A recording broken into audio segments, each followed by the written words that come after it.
name is Jenna Roxbury. I'm a student here at the University of the Bahamas. Okay, here's a brief overview of what we're going to discuss today. We will be discussing the United Nations Sustainability Goals, the science of global warming, climate change and the greenhouse effect, the economic impact, human impact, and education and sustainability. What is sustainability? The United Nations concept. Sustainable development is defined as development that meets the needs of the present without compromising the ability of future generations to meet their own needs. Now, in regards to development, it's often driven by society's tendency to focus on particular needs for the present without fully considering or exploring the impacts on our future generation. Sustainable development is about finding a better way to do things, both for the future and for the present. The consequences as a result of this negligent behavior are already evident today with the changes in global climate as a result from too much dependence on fossil fuel-based energy sources. The longer we pursue unsustainable development, the more frequent and severe its consequences are likely to become, which is why I suggest we take immediate action. Sustainable development calls for concerted efforts towards building an inclusive, sustainable, and resilient future for people and planet. For sustainable development to be achieved, it is crucial to harmonize three core elements: economic growth, social inclusion, and environmental protection. These elements are interconnected and are all crucial for the well-being of individuals and societies. To this end, there must be promotion of sustainable, inclusive, and equitable economic growth, creating greater opportunities for all, reducing inequalities, raising basic standards of living, fostering equitable social development and inclusion, and promoting integrated and sustainable management of natural resources and ecosystems. Okay, here are the United Nations Sustainability Goals. On September 25th, 2015, countries adopted a set of goals to end poverty, protect the planet, and ensure prosperity for all as part of a new Sustainable Development Agenda. Each goal has specific targets to be achieved over the next 15 years. Now, the United Nations has adopted exactly 17 Sustainable Development Goals, which range from a number of conflicts, including modern issues such as poverty, gender equality, hunger, and clean water. But today, we will be focusing on the goals which are actually more specific to the environment and applicable to Grand Bahama.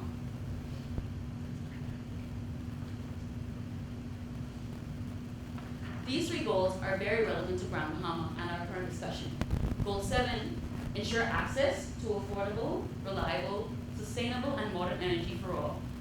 Goal 13, take urgent action to combat climate change and its impacts. And Goal 14, conserve and sustainably use the oceans, seas, and marine resources. Goal number 7, energy is central to nearly every major challenge and opportunity the world faces today, be it for jobs, security, climate change, food production, or increasing incomes. Access to energy for all is essential. Now, what is sustainable energy? It is energy production which is responsible to fulfill our energy needs in the present without affecting the supply in the future. That will allow the next generation to be able to use the energy as much as they need. It not only transforms lives, but also transforms economies and the planet. In fact, United Nations Secretary General Ban Ki-moon is leading a Sustainable Energy for All initiative to ensure universal access to modern energy services, improve efficiency, and increase use of renewable sources. Now, there is a vast range of sustainable energy sources. You have wind, solar, geothermal, biomass, and hydroelectric. However, the focus for the day will be these resources in particular, because I believe they will be more applicable to Grand Bahama based on the availability of our island's natural resources. First, we have offshore wind. As you may know, wind is actually the movement of air by different atmospheric pressures. Wind speed, pressure, and direction vary by geography, topography, and seasons. This makes some locations on Earth better suited for wind energy than others. Wind energy can be harnessed from these devices called wind turbines, And with wind turbines, the blades are connected to an electromagnetic generator that generates electricity when the blades spin. And then you have two types of wind turbines. You have the onshore and then you have the offshore. Onshore wind turbines are anchored into the ground, usually in a grassy field with a wide open space. Offshore wind turbines can be anchored into the ocean floor, or they can possess a sort of buoyancy that allows them to float on the surface of the water. Oceans and seas are perfect places for wind turbines. They're in an environment where the wind can turn the turbines at high speeds and consistently. Compared to onshore, they can produce far more energy and are more reliable. In fact, an average offshore wind turbine of 3.6 megawatts can power more than 3,000 average households. It is also green. More specifically, there are no emission of greenhouse gases. It's renewable and space efficient. However, there are a few issues with the dependence on wind energy. Wind is intermittent, so basically there's no wind, there's no power. There are heavy upfront costs as well as other issues such as the aesthetics, meaning they can be an eyesore to tourists and they can cause a decrease in property values.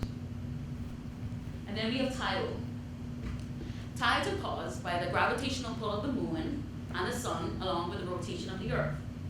Tidal power is harnessed similarly to wind power, except by underwater turbines, which use the tides to generate electricity. They can be placed on the seabed where there's a strong tidal flow, and because water is actually about 800 times denser than air, tidal turbines are more sturdier, heavier, and produce a lot more power than wind turbines. In fact, an average offshore wind turbine of 3.6 megawatts can power about 4,500 average households. So not only is it predictable, but it's highly effective. However, once again, there is a high initial cost, not to mention the maintenance. Finding the proper equipment that won't corrode or rust, it's very expensive. There's also a question of the turbine's environmental effects, which haven't actually been proven as yet. Then we have solar energy. Solar energy is energy which is harvested from the sun. Solar energy is the cleanest and most abundant renewable energy source.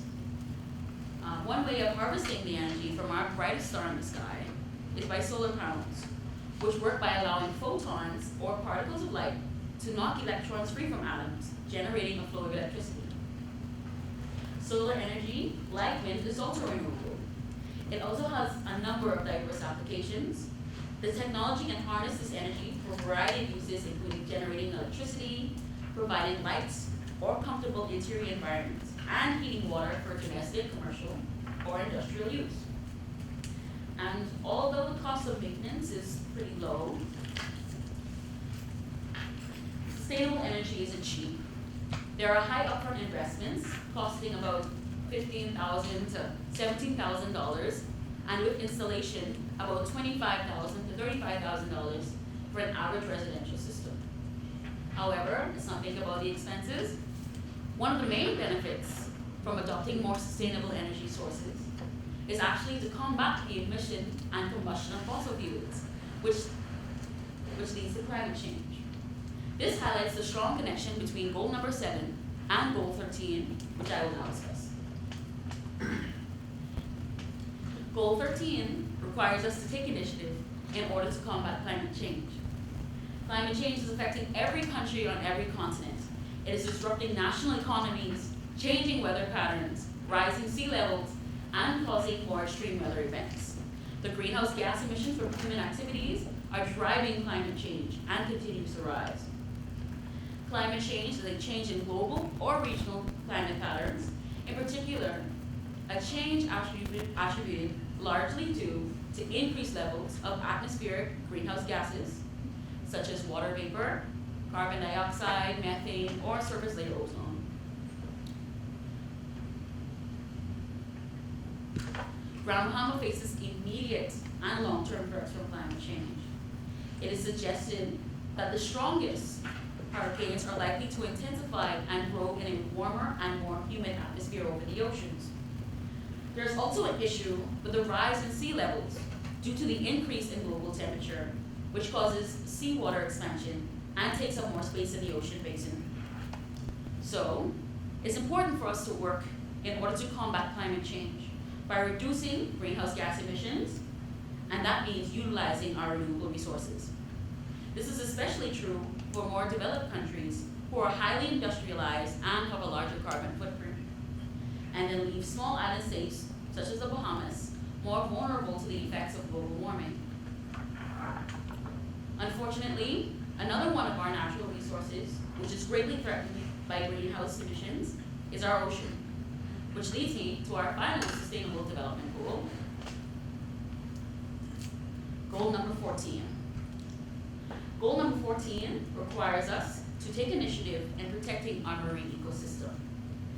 The United Nations Ocean Conference is working to combat ocean threats, such as land-based pollution, coral bleaching, overfishing, marine habitat degradation, ocean acidification, and the impacts of climate change.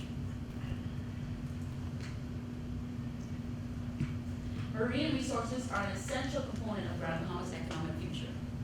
The oceans provide economic benefits through our tourism, fisheries, maritime, and education sectors. But as we reap the benefits of the ocean's resources, 60% of the world's major marine ecosystems are degraded or threatened from unsustainable practices. The ocean is also a major economic engine because it covers 3/4 of the Earth's surface, which makes it our largest resource, provides a major source of food and protein, and is home to about 200,000 identified species. So it is crucial that we prevent threats to the marine ecosystem, such as climate change, habitat destruction, overfishing, and pollution. And speaking of overfishing, there has been a 90% decline in the populations of all large marine fish species since the 1950s due to overfishing and poaching. The availability of seafood is starting to take a downward spiral, not to mention the overfishing of conch and net hauling of fish, especially in the western area. Among those mounds of conch shells, you see over 70% of them have no flare, are immature, and are non-reproductive. Chemical and petroleum contamination has also been an issue. The Ministry of Environmental Health and Safety and cleanup crews have both confirmed that in 2013, a significant amount of oil had been spilled in waters off Grand Bahama, which of course is a major concern for our marine ecosystem.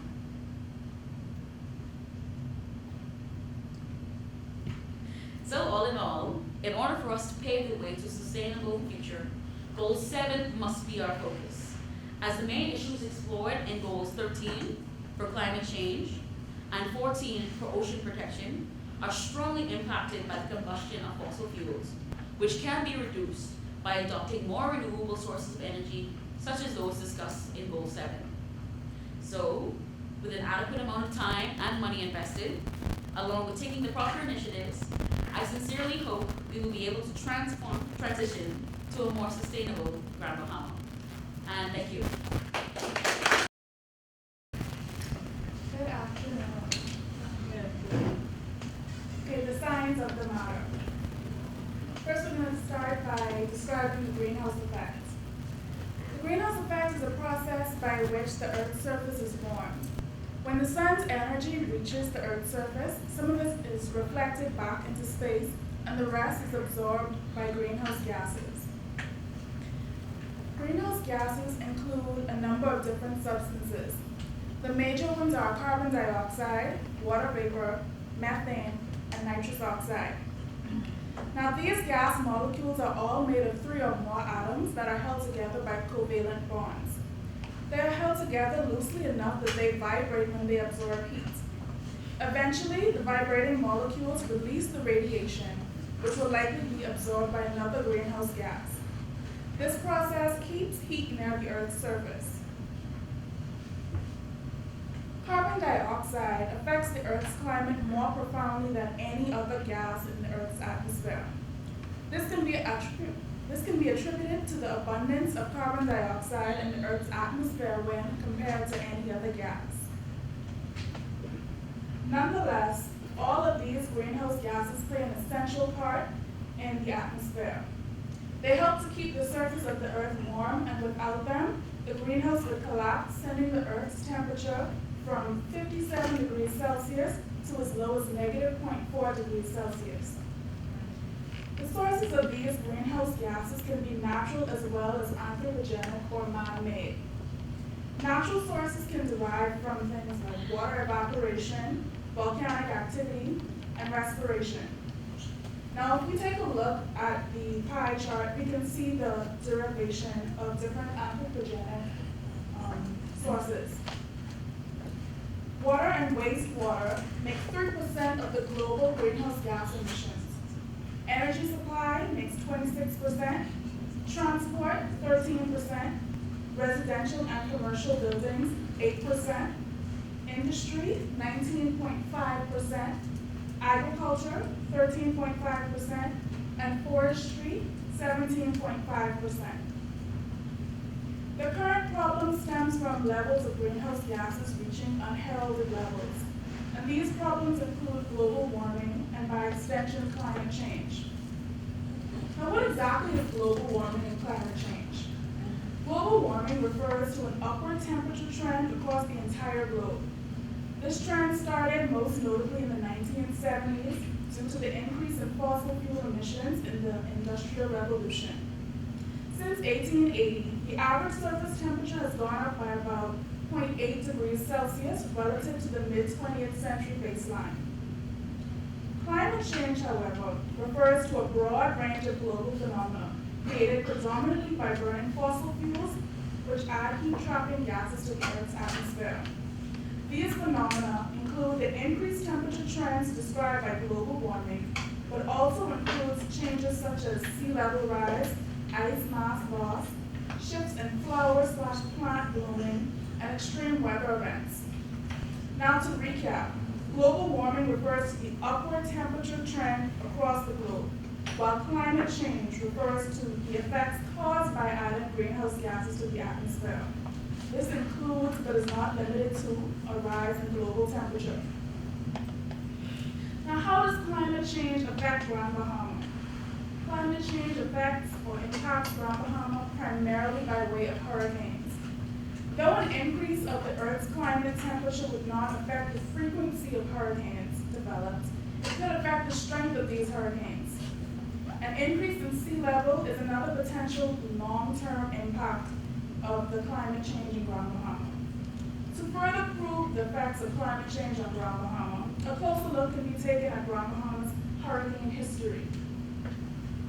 Grand Bahama has been affected by a hurricane 89 times since 1871. On average, Grand Bahama has been hit by a named storm once every 1.62 years. It suffers a direct hit from a major storm every 4.05 years. Grand Bahama has been the most frequently hit island in the Bahama chain by hurricanes. It is also the third most frequently hit island by a storm in the Atlantic Basin. Grand Bahama has been affected by 4 Category 4 hurricanes, 1 Category 1, and 2 tropical storms since 1999. It appears to support the theory that climate change is bringing the intensity to the strength of these storms that affect us. A bit earlier, we mentioned how the sea level rise also poses a potential threat to Grand Bahama. Since the Bahamas has low land elevation, we are more susceptible to floods, which can cause erosion and water contamination, among many other things. Also, with the more frequent earthquakes due to the Earth's gradual decline in rotational speed, tsunamis are now becoming more of a threat to the Bahamas. The Bahamas has to deal with harsh impacts of climate change, but contributes very little to the problem when compared to other countries. In 2009, the Bahamas ranked 122nd in global carbon dioxide emissions, having a total of 5.2 million tons of carbon dioxide emissions for that year.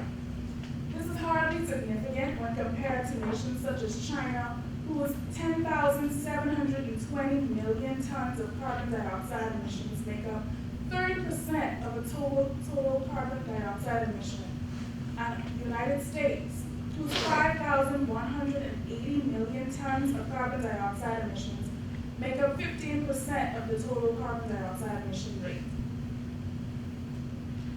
Climate change is a reality to every nation on this earth. To properly deal with this reality, it is important that we take responsibility and not place blame. Countries have noted this problem and have begun to take action. This can be seen in initiatives such as the Kyoto Protocol and the Paris Agreement. The Kyoto Protocol is an international agreement connected to the United Nations Framework Convention on Climate Change. This agreement seeks to reduce carbon emission into the environment by all countries involved. It is recognized that more developed countries are primarily responsible for the current high levels of greenhouse gas emissions, carbon dioxide specifically, in the atmosphere as a result of years of industrial activity. This protocol places a heavier emphasis on getting more developed countries involved to help curb the problem. Now, the Paris Agreement is also a recently established agreement whose aim is to strengthen the global response to the threat of climate change. It seeks to do this by limiting the increase of global temperature to 2 degrees Celsius above pre-industrial levels, and strengthening the ability of countries to deal with the impacts of climate change. The Bahamas, along with countries such as China, India, and Russia, have all signed both of these agreements to help reduce the problem at hand. Despite its large amounts of industrial work and greenhouse gas emissions, one country which has failed to join either agreement is the United States. It is unfortunate that they were reluctant in signing either of the agreements, but nevertheless, with large and small contributing nations joining these agreements, we are well on our way to not only reducing the problem, but creating a better future.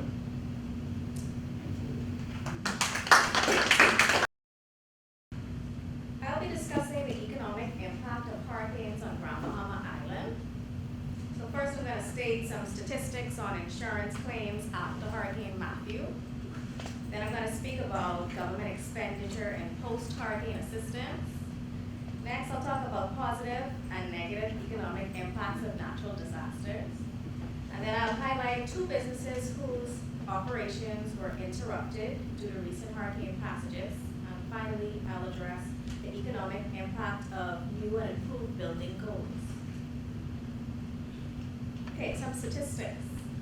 Reported in April 2017, there was a total of $409 million in gross Hurricane Matthew claims reported to the Bahamas Insurance Association.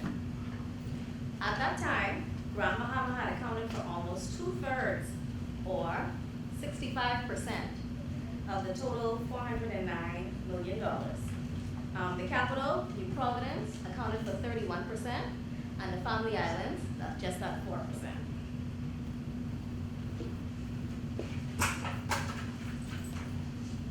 So out of this $409 million, property claims accounted for $401 million, and out of that 401, $265 million was from Grand Bahama alone. Motor claims were $4.2 million, and out of that, Grand Bahama took $1 million. And marine claims were $2.4 million, and Grand Bahama took $674,000. Government expenditure. So how much did the government spend in Grand Bahama? Well, a total of 58 homes were completely destroyed by the hurricane on Grand Bahama Island. The government covered hotel accommodations for 125 persons, and this brought them to expenses which totaled $264,888. There were 5,237 persons that were given food stamps, and they valued a total of $352,522. And the government spent $72,815 on food alone provided for the 8 Mile Rock community. This is after Hurricane Matthew. So, question 1. Are there any positive economic effects from hurricanes? Or can natural disasters help to stimulate the economy? The I know that you're probably thinking, how can a hurricane be a good thing? Okay. So immediately following a hurricane or after a natural disaster, there is a loss of supply in the affected area.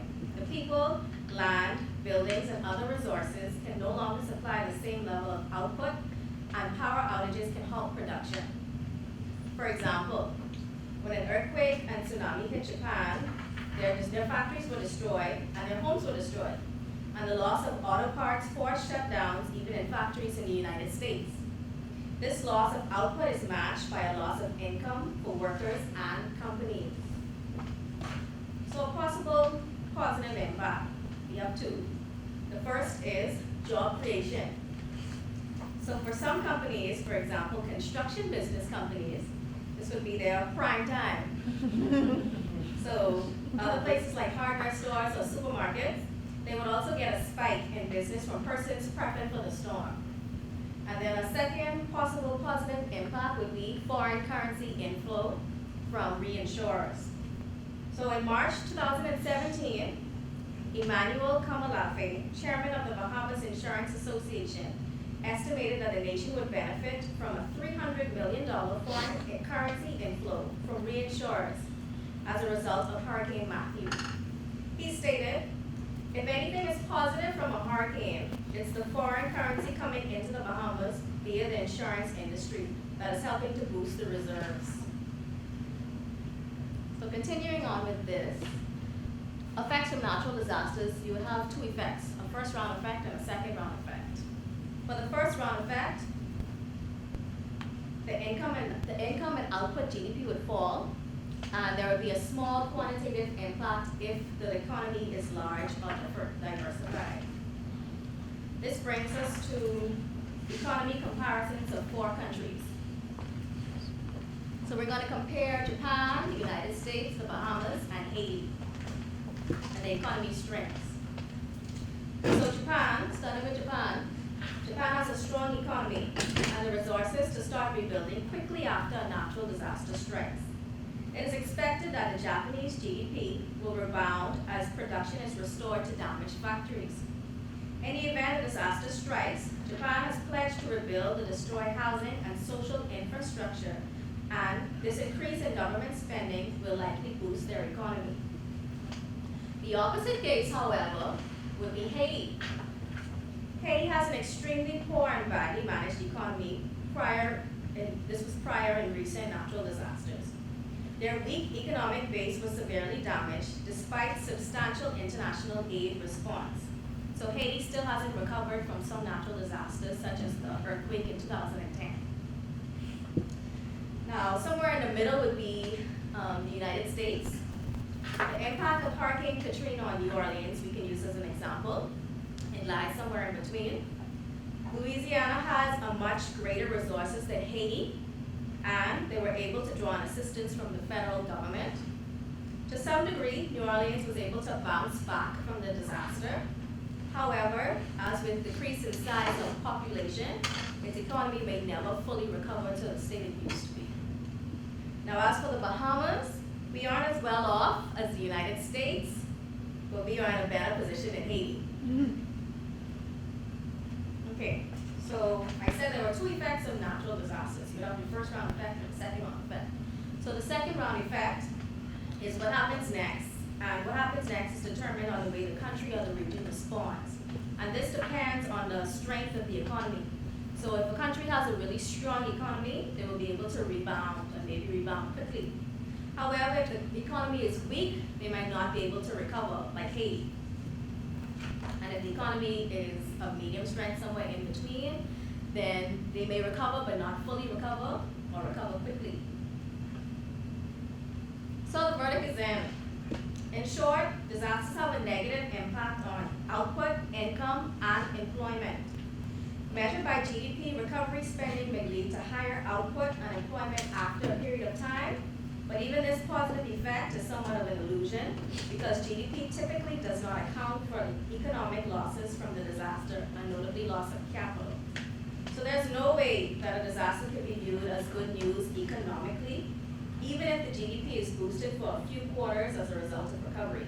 And for very poor countries or people, The disaster may scar their economic futures for a long time to come. So now I'm going to talk about interruption in business operation on Grand Bahama due to hurricanes. I'll just highlight two businesses. First is Memories Resort Grand Bahama. The opening of the 492-room resort, coupled with Sunwing's tour operator and airlift support, led to the revitalization of Grand Bahama's tourist economy. Over 100,000 incremental tourists annually arrived on flying programs from Canada and the eastern United States. There was a creation of over 1,500 jobs on the island and an annual economic contribution exceeding $140 million. So this was Memories then. This is a bird's eye view of the resort after the passage of Hurricane Matthew, and the resort is now closed. So for a direct impact, over 500 persons were left unemployed as a result of the resort's closure. For an indirect impact, you would have less persons in the hotels, obviously if the hotel closed, and less persons in the hotels means lesser flow of tourists in areas such as the Port Kaya Marketplace. Less tourists in those areas means not as much money spent in local businesses, ranging from taxi services to straw vendor booths. The Freeport News reported that $2.5 million was allocated by the Bahamas government to accelerate the post-Hurricane Matthew repair work at Memories. However, the Sunwing Travel Group, which partnered with the Bahamian government, announced that they were to vacate the resort's premises on January 29, 2017. And the second company I'm just going to highlight is the Grand Bahama Power Company. So 6 days after the passage of Hurricane Matthew, that was October 12, 2016, the Freeport News reported that there was an excess of 1,000 poles that were damaged in Grand Bahama. For restoration efforts, the company was assisted by its international partners, and accordingly, 200 additional support staff and 100 additional emergency repair vehicles supplemented its on-island workforce. As for the recovery of funds, the energy company stated that provided we don't get hit by another natural disaster the size of Hurricane Matthew, which I believe was a Category 4, they are confident that we will be able to fully recover the restoration expense, which was $27.5 million, and they plan to collect this over a period of 5 years. Restoration costs have been included in the fuel/other cost portion of the customer's bills.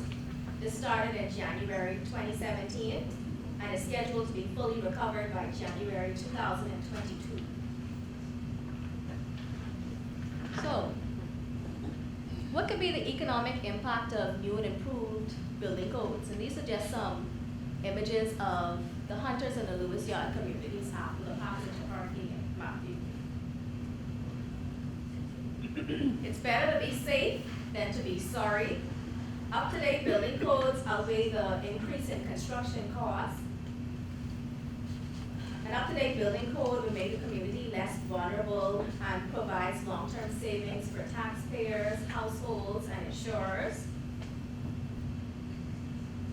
Homes built to new or up-to-date codes will withstand the forces of nature better than homes built to older codes.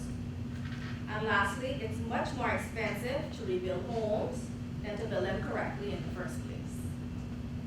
Thank you.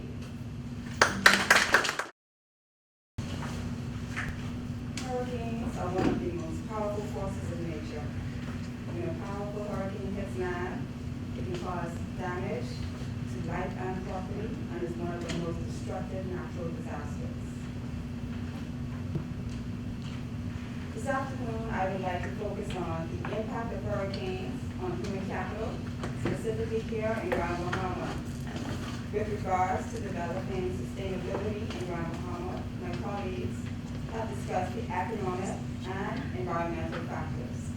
So this afternoon, I would like to highlight the psychological as well as the health of hurricane survivors in Grand Bahama, which is essential to a holistic approach to ensuring sustainability.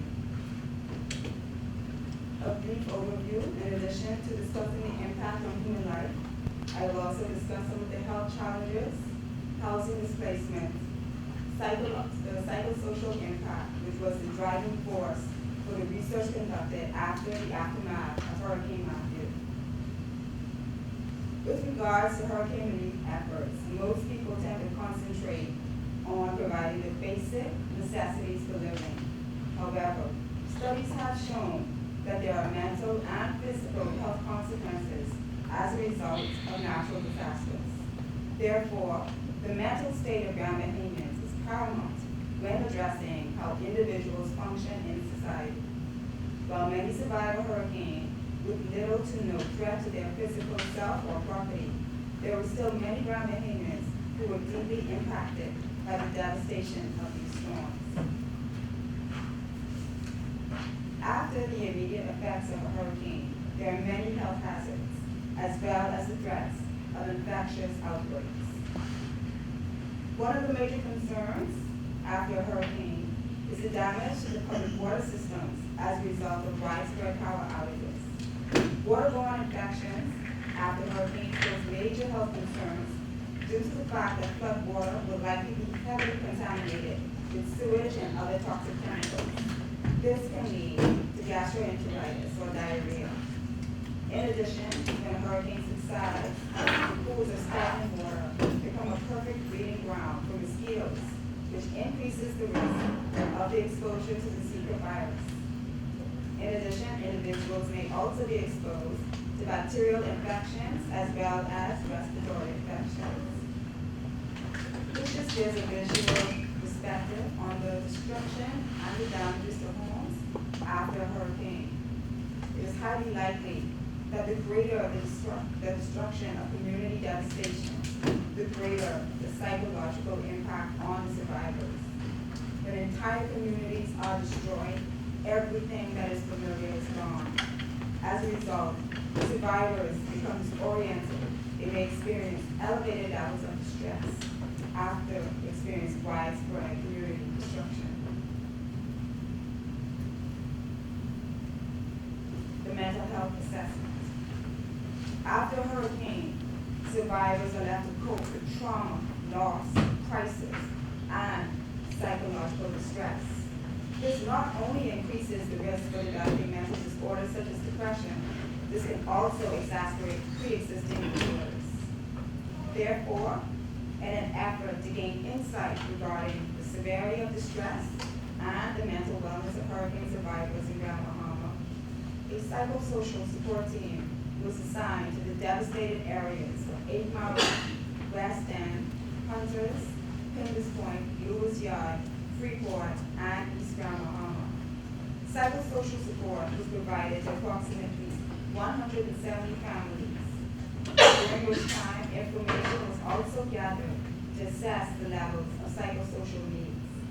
This procedure was done by collecting data based on a 40-item survey, which was used to measure the mental health status post-Hurricane Matthew. Assessment risk factors.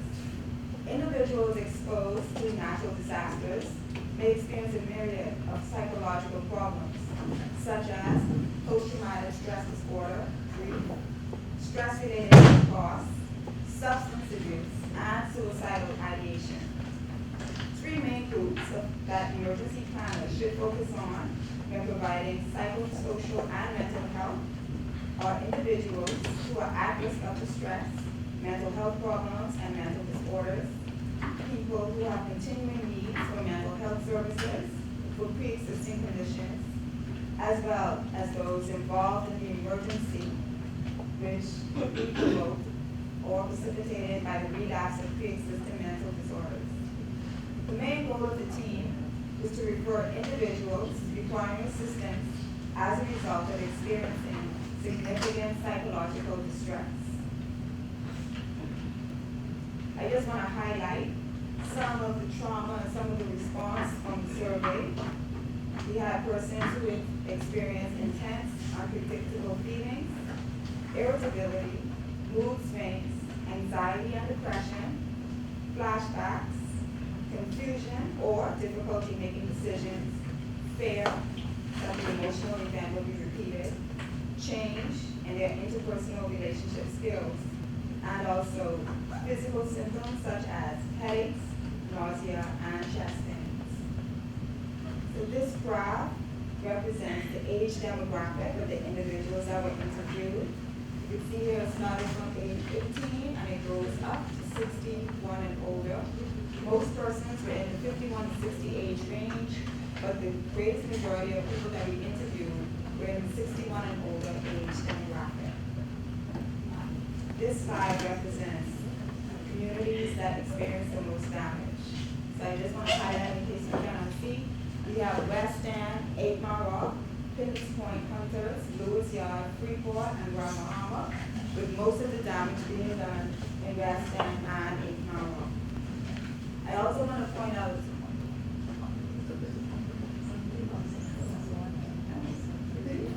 okay, I just want to highlight that some of the individuals that we interviewed, the ones who live in West End and 8 Mile Rock, because they experienced a lot of damage to their homes, they were not there. So all of the results are just based on the individuals that were in the communities during the time of the assessment. Now, previously I mentioned some of the risk factors such as anxiety and depression. Once this research was conducted and it was analyzed, we realized that the levels of distress, the levels of anxiety and depression was not beyond the normal expectations of persons going through a traumatic experience. So what I want to do is just highlight some of the coping mechanisms that came into play for Grand Bahamians who suffered multiple disasters. One of the questions asked, have you suffered any trauma or crisis in the past year? The ones that said no is indicated by the color orange, and the individuals who said yes is represented in blue. So I just want to highlight that the greater number of persons who experienced trauma and crisis within the year 2016 was in West End and 8 Mile Rock.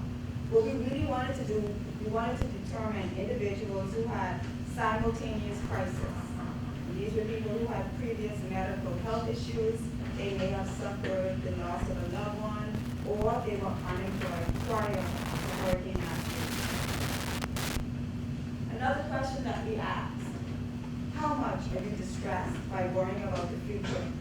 Once again, I want to just highlight the West End and 8 Mile Rock in the light blue area. Those are the persons who indicated that they were least distressed or worried about the future. This is likely due to their strong spiritual faith, which represents a high degree of resiliency among Grand Bahamians. Another question that was asked, do you have a support system?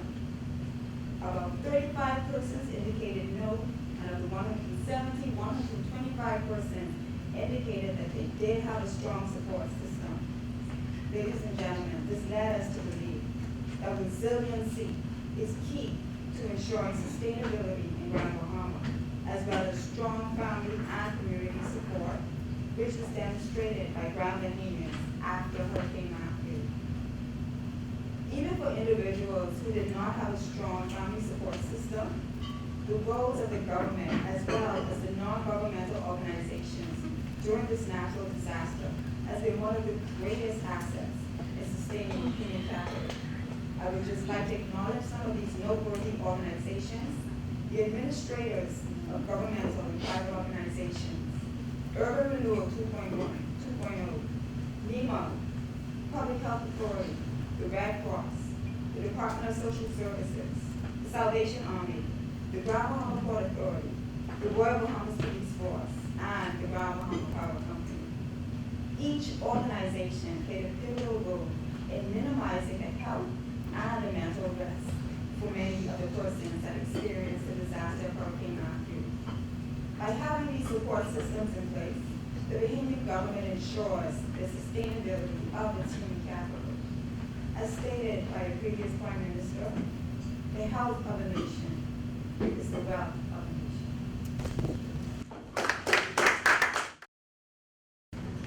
Yes, I'm a graduate of the University of the Bahamas, graduated with the College of the Bahamas, or COL. Now it's cool. Either way, I'm appreciative to be a part of this discussion, worthwhile discussion. In preparing this discussion on education for sustainable Grand Bahama, it became clear the challenge to make sustainability a meaningful concept because it can mean so many things. And for some persons I spoke to, it meant nothing at all. So the challenge is how to make sustainability meaningful, accessible, and resonate with Grand Bahamians.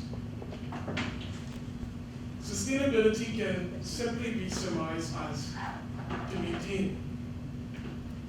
As shared earlier, maintaining the environment here on Grand Bahama from pollution and harmful emissions, maintaining our infrastructure to be resilient against strengthening hurricanes and floods, and maintaining our economy through the aid of science and technology are all branches of a concept we call sustainability.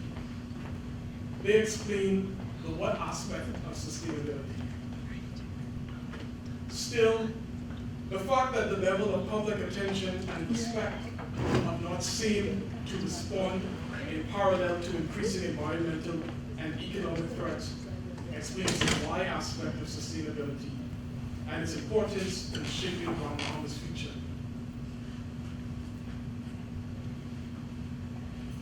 Because there is no single bridge, because there's no single perspective or bridge that can lead us to becoming more sustainable, the benefits of sustainable education in the areas of 1, our environment, 2, technology, and 3, society are some active ingredients to building that bridge and shaping the future.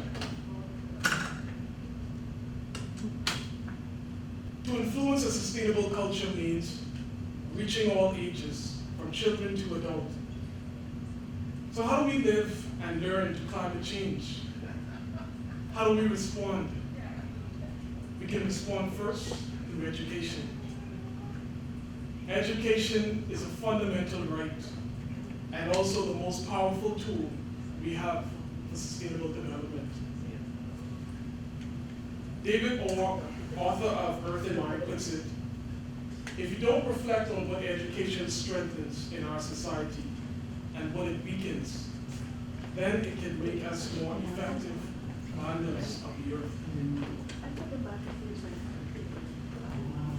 Some of the local schools here on the island, including Freedom Chapel, Bishop Michael Allen High School, and Buchanan International School, are participants of the ECO program, which is an international initiative to advance environmental education and practice with the aim to improve our community.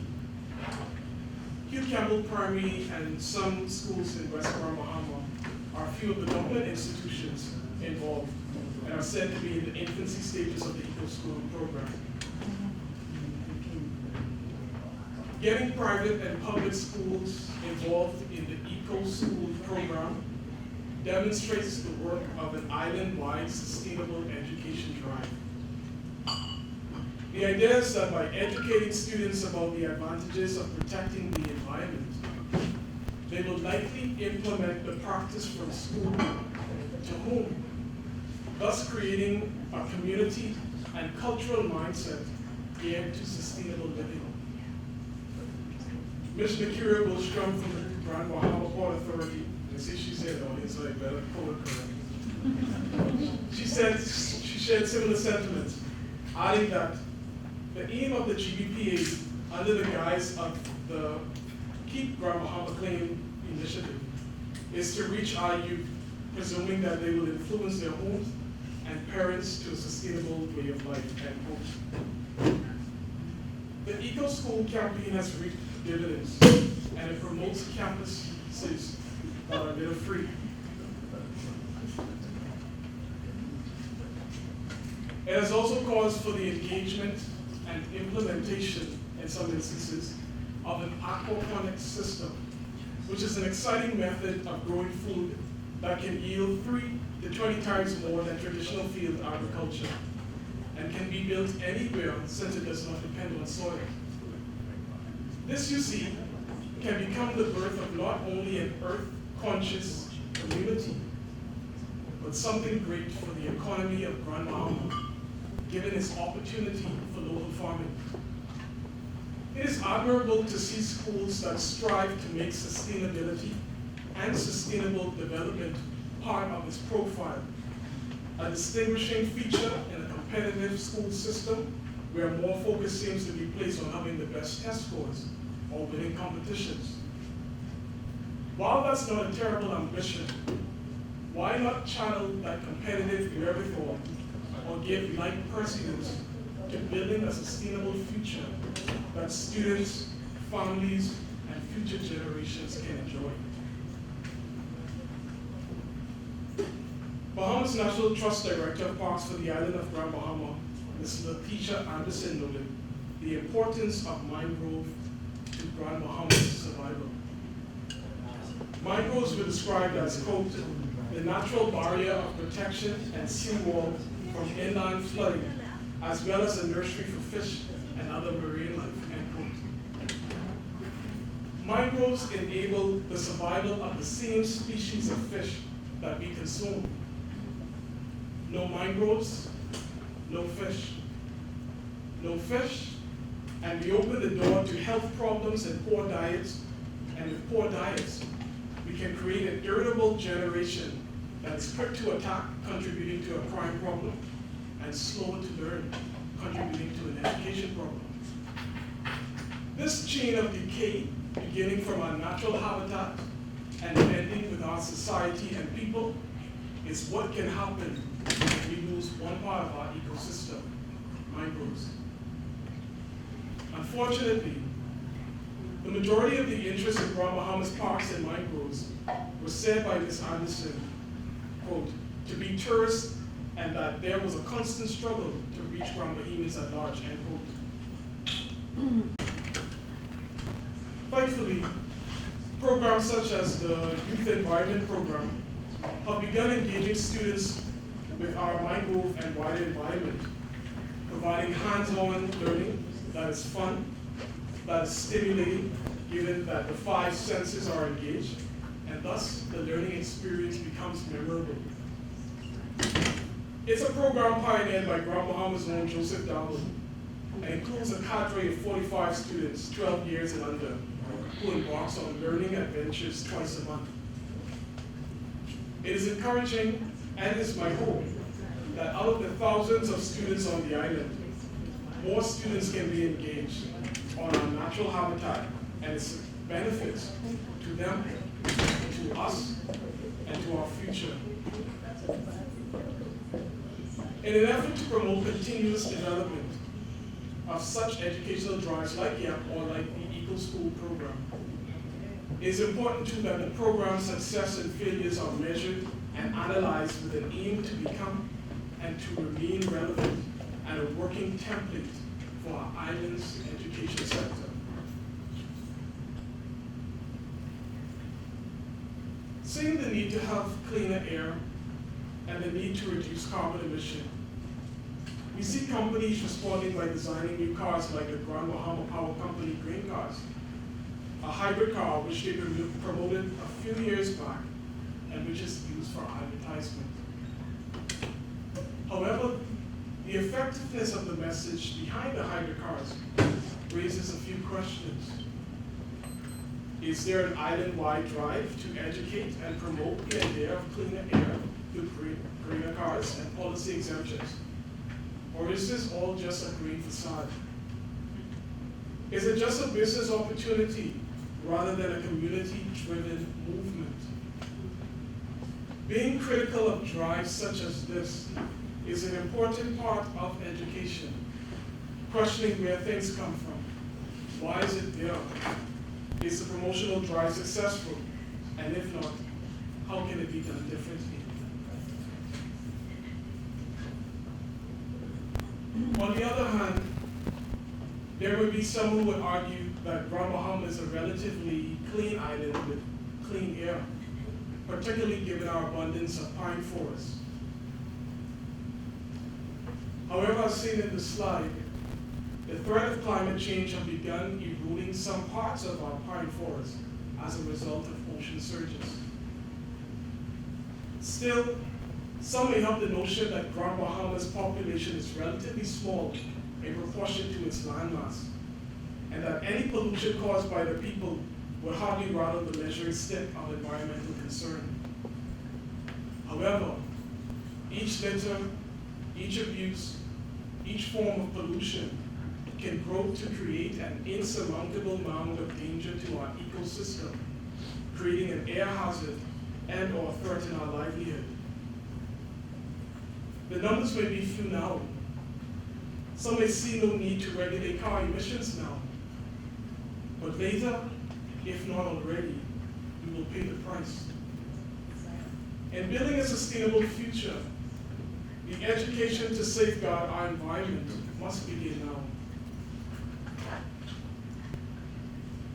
David Orr said that the people who have the largest ecological footprint are not the people growing up in poverty who do not have much formal education, but are the people with PhDs, masters, and bachelor degrees who have the biggest ecological footprint, inundated in technology, traveling all the time, having unhealthy diets, building factories for the generic harvesting of produce to meet consumption demands, building oil refineries, and so on.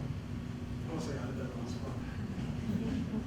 So how can education help make people more responsible to address these issues, as well as live more meaningful lives at the same time? Sustainability is inevitably broad, but we have a moral responsibility to always search for the most sustainable, to always search for what the most sustainable technique is, given what we know about our island. From that knowledge, it is imperative that we share it with each other. Because the message of climate change hasn't seemed to have resonated as it should, there is arguably some degree of doubt or ignorance to its effect on our environment. And so in the absence of education, we see political and economic interests benefiting. We see the continuous production of oil and fossil fuels, and those companies, rightfully so, are going to want to capitalize on their assets. And as long as there's not a clear and assertive societal stance of the negative environmental impact, those companies may continue to hold true to the old way of producing energy or fuel. This may also cause a delay in renewables and sustainable ways of meeting consumer demands.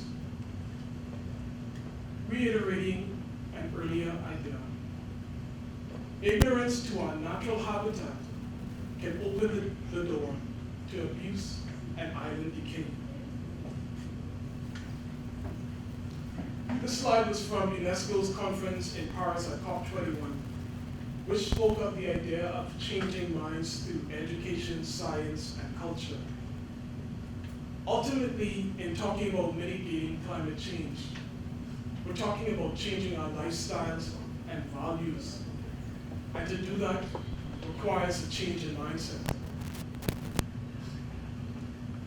Educating on sustainability means recognizing the science and scientific explanation of our Earth and the subsequent effects on our island, and responding responsibly to the way we live. When considering Grand Bahama's recent technology summit, for example, and its aim to make Grand Bahama the tech hub of the region, sustainability education would acknowledge the scientifically proven consequences of development and advocate responsible innovation and responsible development.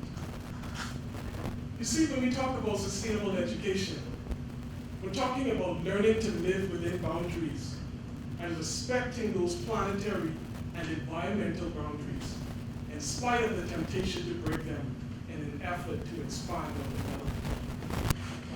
Still, sustainable education is defining who we are as Grand Bahamians, finding happiness where we are, and in turn, taking a sensitive and appreciative approach to our existence in the context of our island. The security of Grand Bahama's societal, environmental, and economic future begins with education. Education is a fundamental right and the most powerful tool for our decided to send